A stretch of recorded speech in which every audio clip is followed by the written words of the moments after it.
Hello and welcome to another episode of the Monday Mile podcast.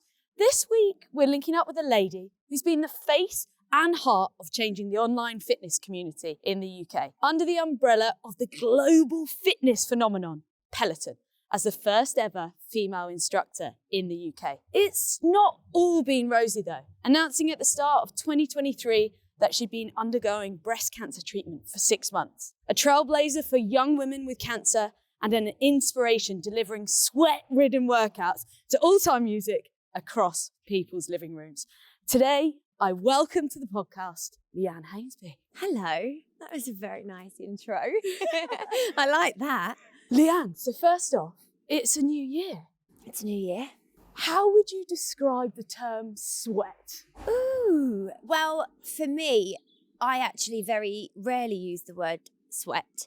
And I use the word sparkle. In my classes, I like to tell people that we're about to get sparkly. And that's basically a more attractive word to sweat. But I really feel like sweat is like your badge of honor when you're working hard. But I love that feeling when you're like glistening and the hard work. You know, you mentioned there that I've been through my breast cancer treatment. I know we'll get into that a bit more, but I've really started saying that like hard work is a privilege. Being able to sweat is a privilege because sweating means that you're working hard.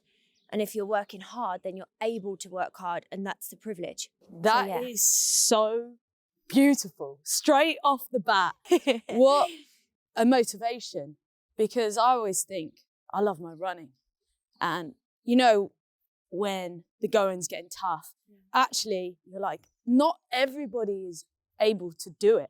And the minute you're stripped of that, it's all you want. Movement fuels the soul. It's so true. And when I was going through my treatment after I had my surgery, I wasn't able to lift my left arm above my head. Being an ex-professional dancer and having danced from the age of 3 and moving my body so freely without even thinking about it for my whole life, making it a career, it being my biggest passion, it being a hobby, and then going to a stage in life where I couldn't even lift my arm above my head was so strange to me. And I think I got a glimpse into what it's like when you don't have the privilege of being able to move freely. And it's been a lot of hard work trying to get myself back to that place where I can move my whole body freely and trust my body, trust that it will move like that. Movement, I think, is medicine and it's magic. And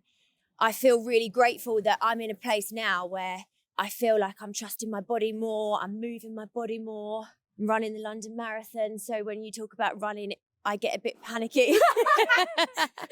We sparkle. We sparkle. We've got lots of sparkling to do before April. We do. I may join you on that start line. I've not quite committed yet. Let's see what happens.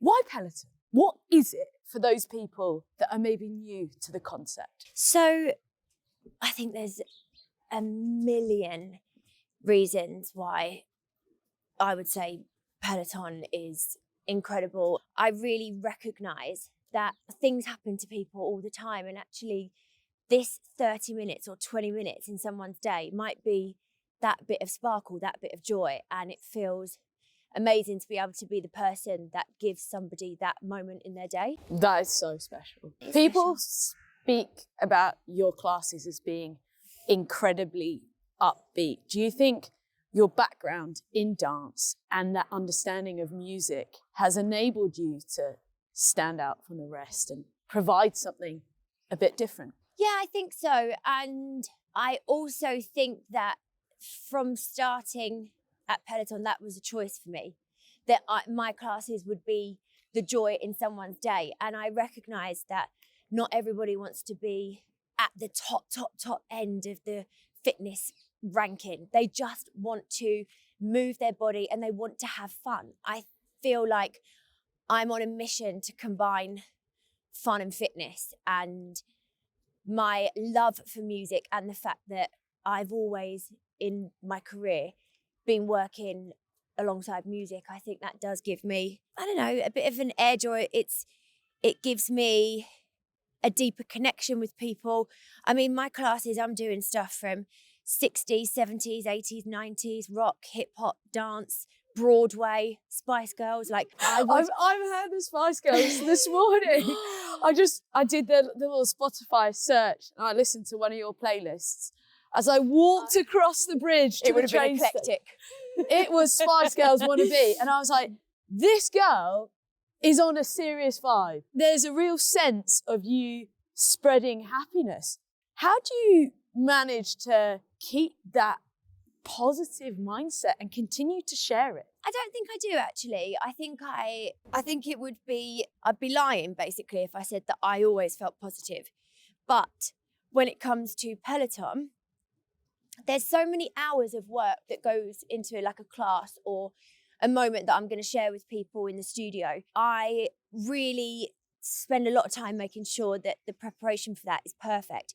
So by the time it comes to the class, that's the easy bit, that's the fun bit. And I know that I give basically 150% every time, because it's like someone might be having a rubbish day, like I might be having a rubbish day, and this might be what turns their mood around. There's two ways to look at everything, I guess. It's like you can either look at the worst in it or you can look at the best. And I've just, especially over the last year and a half, I've just been adamant that I'm always going to look at the best. I'm always going to look at the lessons. I'm always going to look at the joy. I'm always going to, where possible, choose happy. And I think that's quite a natural thing for me to then take into my classes. And then it's repaid to me when I meet the members and then they're so happy too. You know, they're so happy because I've had a positive impact on their life, and in turn that makes me feel positive. Such a good feeling. Do you believe happiness is a choice? I do think it is a choice. And the reason I hesitated a bit there is because, you know, I've had a few things happen in my life in the last couple of years. I lost my best friend a year and a half ago, and a few weeks after she died, I was then diagnosed with breast cancer. And they're two things that meant that happiness felt like the furthest thing away from me. I could have stayed in that place. It would have been very, very easy for me to think that the world was against me. Nothing's ever going to be the same. Woe is me. Somehow I've managed to like dig deep and still find joy and choose to look at the positives. I think because of that, I say it tentatively, but I do think that happiness is a choice, yeah. You have had a crazy 18 months. Autumn saw you grace the cover of Women's Health. Yes. Now that's got to be a landmark moment in anybody's career. However, it was extremely important in raising awareness and you speaking out about breast cancer. Yeah. First of all, the cover was rocking and it was pink. It was pink, it was sparkly. We did a disco theme, and actually when I was shown what the shoot would look like, what the theme was going to be, I was so happy. I was like, this is so me. Women's Health was always like a bucket list dream. It's goals. It's just goals. So like, it is. Every time I see someone on the cover of Women's Health, I'm like, that is goals. Look, did I ever think I'd be on the cover because I was raising awareness for breast cancer? No.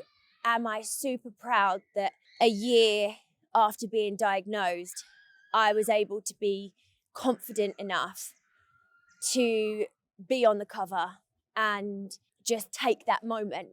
Like, I'm so proud of that. Not all of the hair is mine.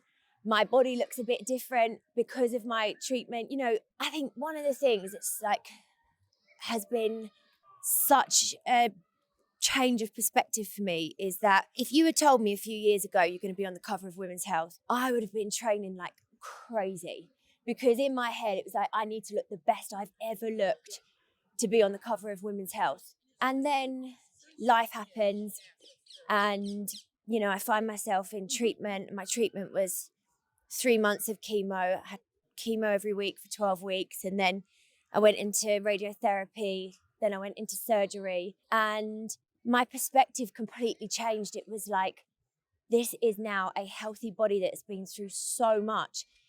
And I think I felt more confident doing that cover shoot than I would have done if I'd been beating myself up trying to have the perfect body. It was just so irrelevant compared to the moment itself. That is actually so beautiful. And I've got it framed. I hope it's in the toilet, in the lounge, in all of the locations. But there is so much focus, and especially in the fitness industry, in having rippling abs and, you know, the perfect body. But it's so true.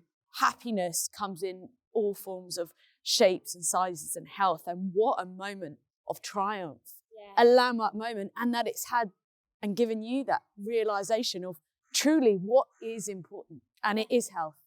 It's not how you look. Yeah. And, you know, I didn't share that I was going through treatment for breast cancer whilst I was having my chemo. So I continued. You actually continued to ride? I continued to do my classes. And when I look back now, I actually can't believe that I did that.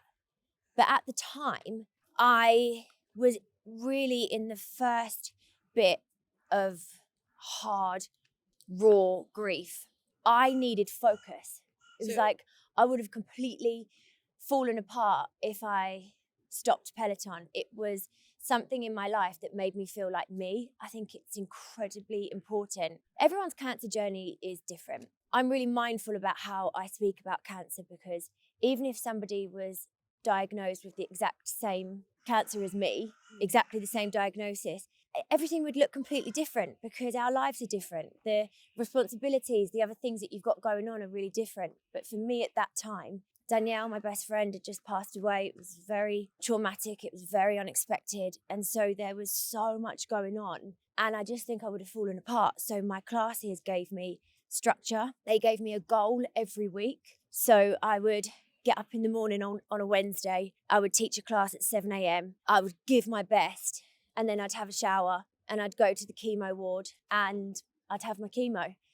And then I'd be out for a couple of days, and then by the weekend, I'd get back into my classes. And the reason I say this is because during my chemo, I lost half of my hair and I kept half. I did something called cold capping, which enabled me to keep 50% of my hair. That's not necessarily the usual process always. No, right? A lot it's of not. people It's fully lose their hair, even with cold capping. Basically, the best outcome for cold capping is that you keep half and you lose half. And that was my goal. I mean, some people will use the cold cap and they'll keep all of their hair. Some people will use the cold cap and they lose all of their hair. And some people will be on a different type of chemo. And, you know, it's inevitable that hair loss is going to be a very, very common, if not almost 100% certain side effect. And when I was losing my hair, I felt like I looked so different. I didn't look as healthy. My body shape really changed. But I continued teaching my classes and nobody really noticed. No one really said anything. And I found that so strange. That must have given you a real inner confidence to fight even harder. It gave me an inner confidence, but it also taught me one of the biggest lessons that I really hope that I hold on to forever, is that I had put, especially being a professional dancer, so much importance on what I physically looked like. And here I was looking physically, in my opinion, very different, yet millions of members weren't picking up on it because I was making them feel a certain way, because I was making them feel a certain way through the classes and the music and the motivation. How I looked was almost irrelevant. And so that was the biggest lesson to me. That's so empowering. It's so empowering. It's like, it really is so much more than... Doesn't it just show you that regardless of what you look like, your emotion and your ability to share energy is the most infectious source. It's like a battery that I think never energy, runs out. Energy is everything. And you know, since things changed in my life and since my best friend passed, it's like I'm really big on energy. I'm big on the people I give my energy to. I'm big on hoping that when someone isn't here anymore, that there is some form of energy still around me that brings me comfort, it brings me joy, it brings me a small bit of peace. I really think that energy is what it's all about. And I think that beauty is way more than skin deep. But as I get older, I know instantly from someone's energy whether I'm in or out. Relationships, friends, I colleagues. feel you on that. It can change, actually. Yeah. Because you, as you develop, you get a greater understanding of people that zap you and suck you, and people that uplift and they you. can stay well away. Bye. Gone away. Goodbye. I feel you on that. Talk to me a little bit about the motivation to change your nutrition and that quite a big call to stop drinking throughout that process, and how you've stayed on that train, right? Yeah, I'm so... The tea train. The tea train. I'm not there with you. You know what? It's such a personal choice. And don't get me wrong, I would be the first. I'm having drinks at home. I'm arriving to the event. I'm having Prosecco or champagne that they're handing me when It's pink and sparkly though, right? Always. Exactly.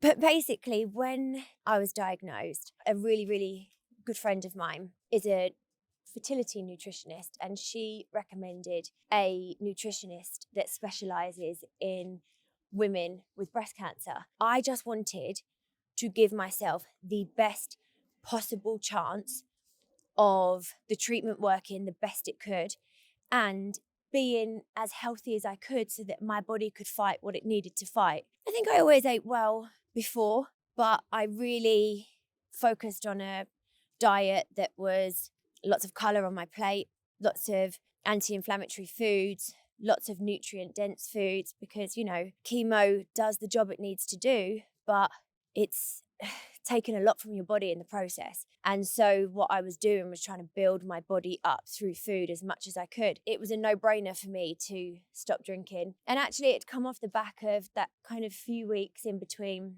losing Danielle and being diagnosed.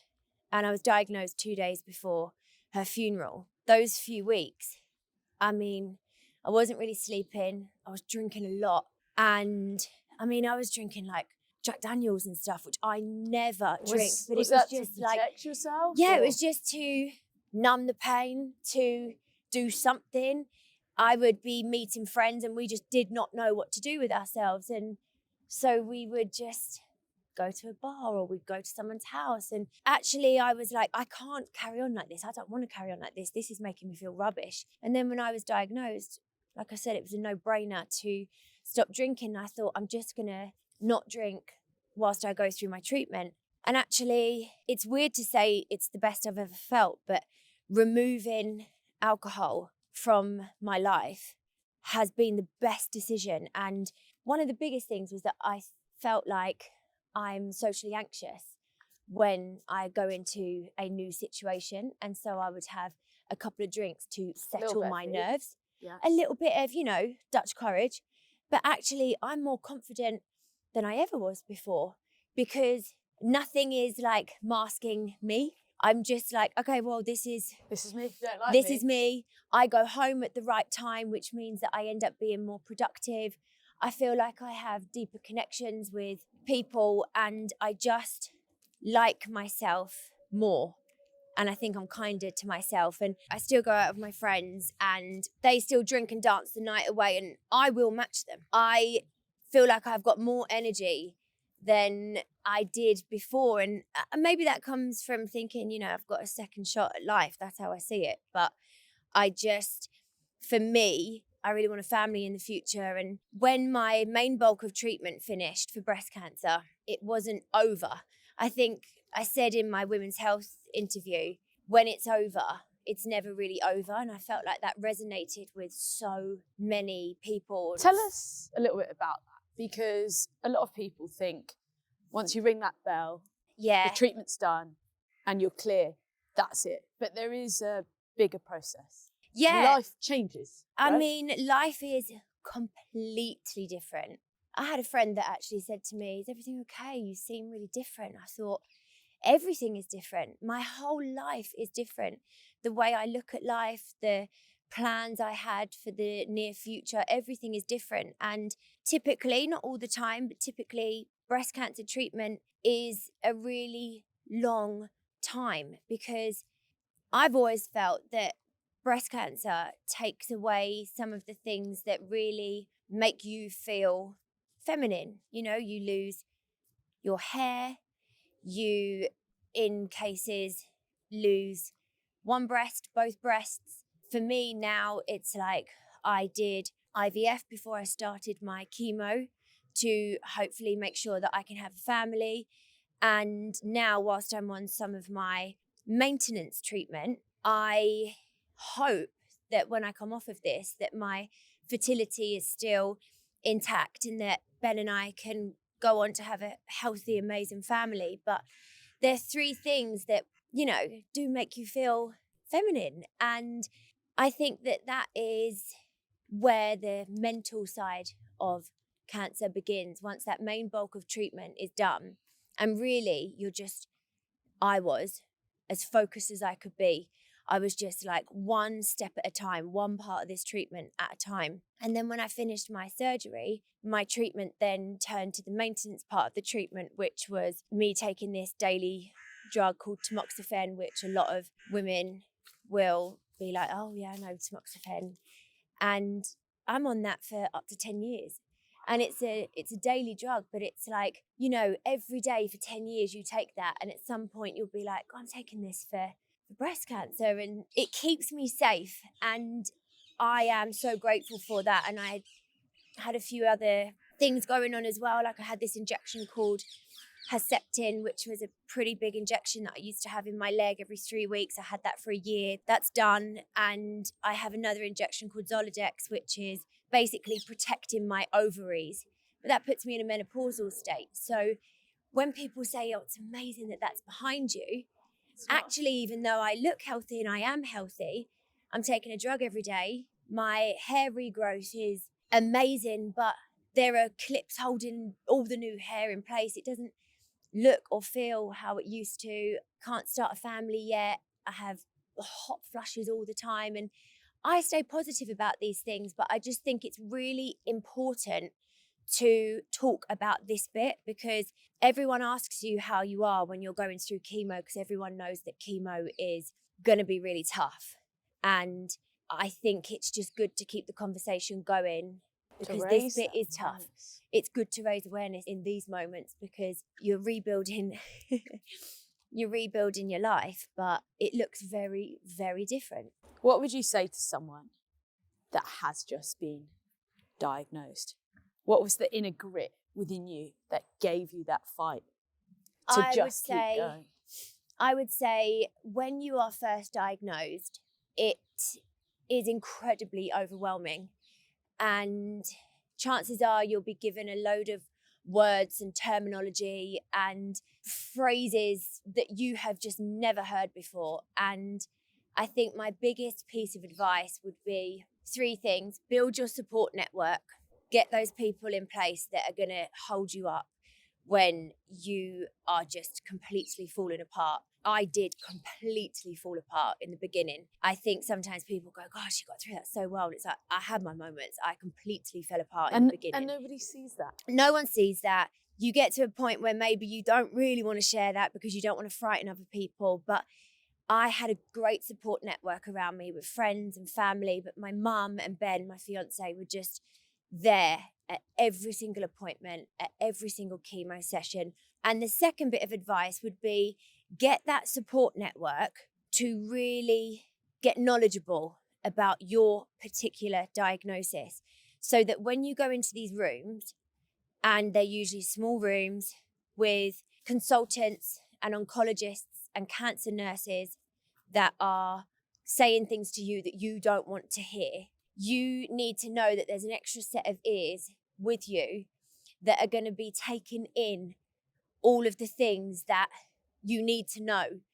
And I think knowledge is power, and it brought me a lot of safety and comfort, and I just felt like it brought me control, actually. And then the third thing, and I think this is probably the most important, one step at a time. I used to get so pissed off, actually, when people said to me, stay strong, stay strong. So I used to think, God, waking up in the morning and trying to get through a day when I am going through cancer treatment, the baseline of what I'm doing is strength. But I think staying focused is a choice. And you need to break your treatment down into maybe your first focus is chemo.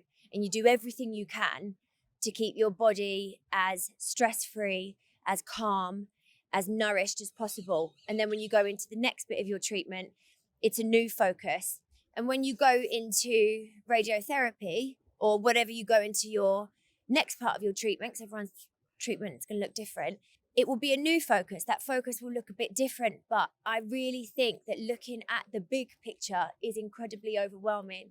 You need to break it down into bite-sized pieces, into manageable chunks, and just keep focused. Sometimes that will look like just eating the right things. Other times it will look like not Googling everything. It will look like having a big old cry.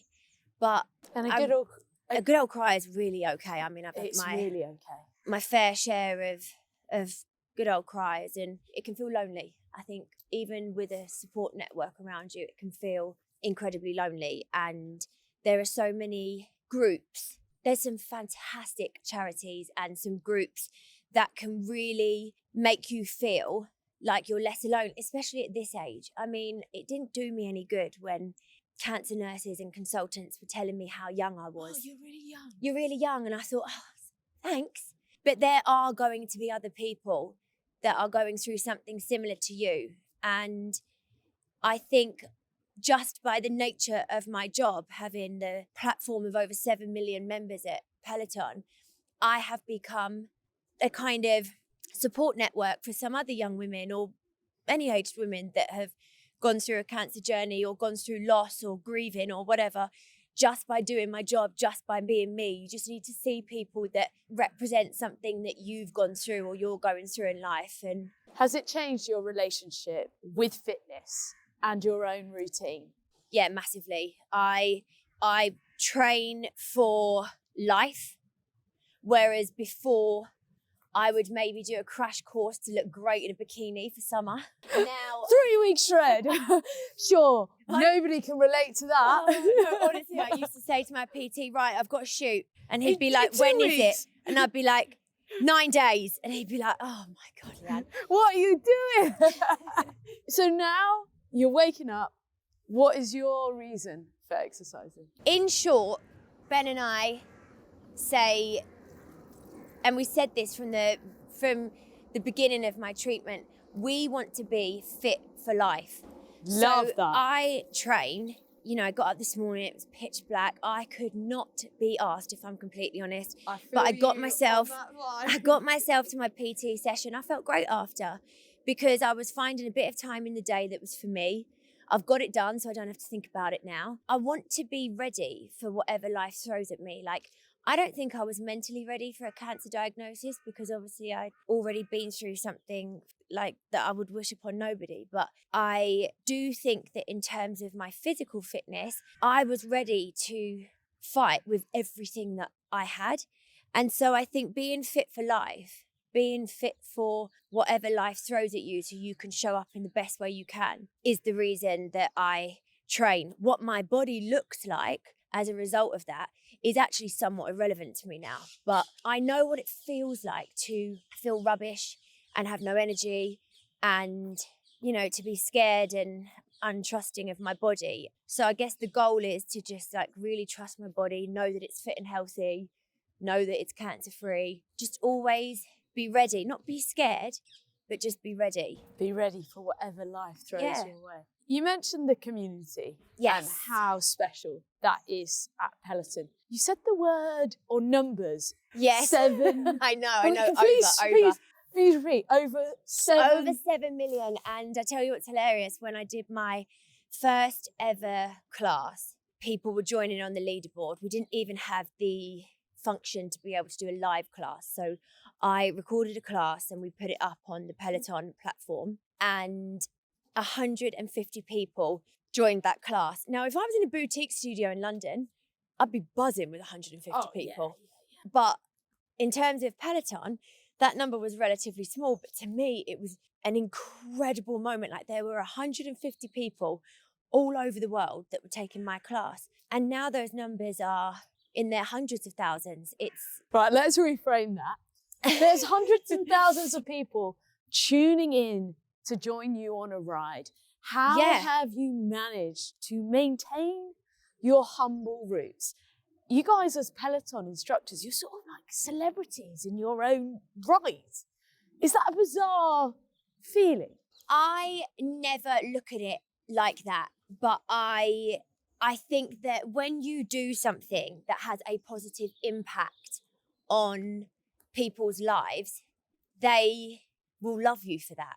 I remember in the pandemic in 2020, Peloton in the UK was growing, but then we went into lockdowns and it just went through the roof. We didn't really realise how much it had grown because we weren't seeing anybody. And then when we came out of the lockdown, and Ben and I would be walking down the street and you'd start to, oh my God, that's my Peloton instructor. And I'd be like, oh, they're talking about me. It's just been so bizarre, actually. But I never lose sight of the fact that first and foremost, I am a fitness coach. Anything that comes on top of that will never, ever kind of overtake my job, which is a lot of hard work and wanting to motivate people to be fit and healthy and happy and sparkly. How much of your dance do you interject in that choreography? At times, too much. Because a class is like choreography, right? The music drops at a certain point, you're going up hills, all of the things. Exactly. I would say 90% of the time I'm picking my music first and then building my fitness plan and the workout around the music so that people do feel like when the beat's about to drop, we're coming out the saddle, we're pushing, we're, you know, I might even find a little moment in the workout for a little dance break, a little dance routine. Love that. Have you ever thought about being a DJ? Because it kind of correlates, you know? I really have, actually. That is like a little hobby I've got in the background that I'm like, one day I'll probably be like the granny that's DJing somewhere. Nice. And I'm happy with that. Ibiza vibes. Yes. Living. Yes. What's your relationship like with Monday, the start of the week? Monday for me starts at 5 a.m. That is like really early, and it's definitely dark in the winter. It's easier to get up than in the summer, yes.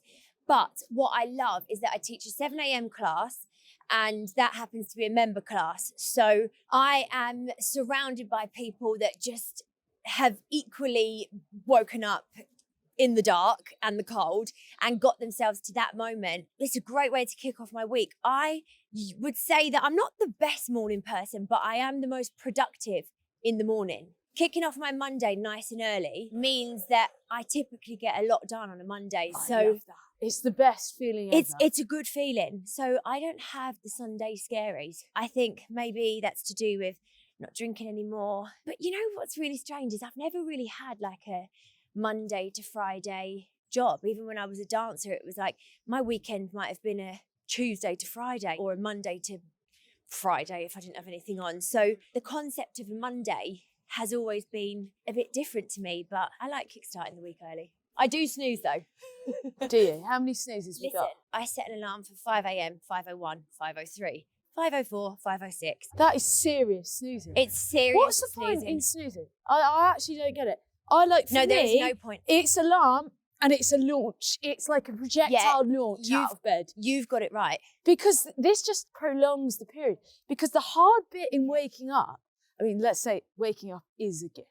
Yes, exactly. The hard moment is actually the wallow to get out. Yes. The minute you're out, You're up. 2 minutes, 2 minutes into it, we're vibing. The machine's already going 2 minutes after I'm out of bed. But I am always snoozing and then I'm already pushing it with the time I'm giving myself to get ready. So then I'm rushing and I'm like, I should have just woken up. So that's my advice. Just when the alarm goes off, get out of bed. Rushing's not a vibe, is it? It's not a vibe. Are you waking up to any particular music? Have you got a vibe going there, or is it just I used to wake up to, my alarm was the Boo Radleys' Wake Up Boo. Wake Up, it's a beautiful morning. sunshine. And that, honestly, is exactly. Do you like my singing? I do like your singing. I like your dance moves more. Yeah, the bop. I don't know if my mate would appreciate that. But Wait, listen. what style was your dance? Everything. Come on. I would Give us a little bop. Well, I'm trained in ballet, tap, jazz. Okay. I tell you what I can't do. I can't sing, even though I went to performing arts college and I did a lot of singing. I can't You've sing. totally overridden the fact that I asked you to give us a little bop. Wake up, it's a beautiful morning, sunshine, da da da. This is as far as my dancing goes now. It's like a knee wiggle. I hope when you're in the bar, you still give it a bit more, because we I can't be having anyone, undermining the fact you're not drinking. I'm expecting table dance. Listen, I went to a gig last week and I had my hands up in the air for 2.5 hours. I was like having the best time, and if someone had looked at me, they would never have thought, she looks like she used to be a professional dancer. The two do not go hand in hand. Even better. The night dancing and the dancing as a job, they look very different.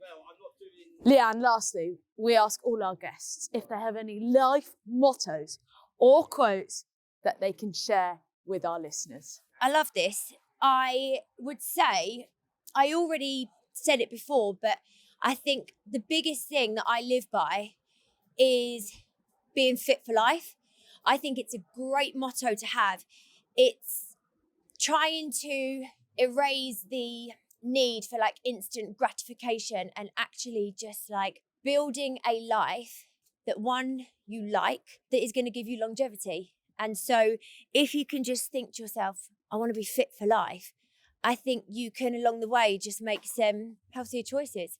Leanne Hainsby, thank you so much for sharing the light and positivity around your incredible journey, your openness, your humbleness. It really, truly is a thing of beauty. I've absolutely loved our very cold walk and talk.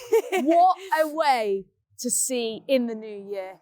Fit for life. Fit for life. Thanks for having me. I want to sparkle. I want to go and sparkle. You're going to come to the studio and you're going to come and get sparkly with me. That sounds freaking epic. Boom. It's a wrap. You know what to do. Monday, my listeners, thank you so much for tuning in. You know what to do. Like, subscribe, and if you want to tune in every single Monday, hit the bell button so you get a notification so you can join us every single Monday morning for your dose of mindset and motivation. Oh yeah, and I forgot to say, leave a comment as well, because apparently that's what you do on YouTube.